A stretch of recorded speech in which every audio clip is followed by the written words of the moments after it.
అందరికీ నమస్కారం।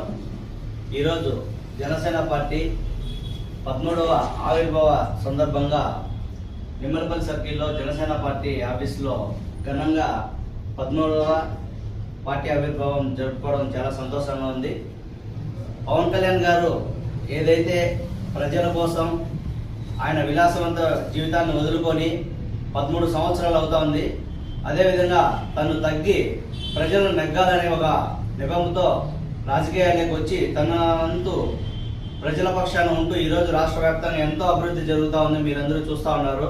అలాగే తనకంటూ ఒక సిద్ధాంతాలను పెట్టుకొని పార్టీని రాష్ట్రంలో ఒక అద్భుత దిశలో పయనిస్తున్న పవన్ కళ్యాణ్ గారికి ప్రత్యేకించి మా అందరి తరఫున ధన్యవాదాలు తెలియజేస్తున్నాం। ఎందుకంటే ఈరోజు ఇంతమంది మేము గొంతుకై మాట్లాడుతున్నామంటే అది పవన్ కళ్యాణ్ గారు పెట్టిన ఒక భిక్షాన్ని మేము తెలియజేస్తున్నాం। ఎందుకంటే మాలాంటి యువతకు ఏ పార్టీ కూడా మాటలతోనే సరిపెడుతుంది, కానీ అవకాశాలు ఇచ్చి రాజకీయాలకు వచ్చిన తర్వాత ఒక అవకాశాలు ఇచ్చి మమ్మల్ని కూడా ఒక స్థానంలో నిల్చోబెట్టిన పవన్ కళ్యాణ్ గారికి ఎప్పటికీ మేము రుణపడి ఉంటామని తెలియజేసుకుంటూ, అదేవిధంగా మన కళ్యాణ్ చెప్పినట్లు సిద్ధాంతాల గురించి తెలియజేసుకుంటే 7 సిద్ధాంతాలు అద్భుతంగా ఉన్నాయి। దాంట్లో కులాలను కలిపే ఆలోచన విధానం, మతాల ప్రస్తావన లేని రాజకీయం, భాషలను గౌరవించే సంప్రదాయం, సంస్కృతిని కాపాడే సమాజం, పర్యావరణ అభివృద్ధి ప్రక్షాళన, ఇట్లా ప్రతి ఒక్క 7 సిద్ధాంతాల్లో అద్భుతమైన ఒక విలువలు ఉంటాయి। ఆ విలువలతో ఈరోజు రాజకీయాల్లో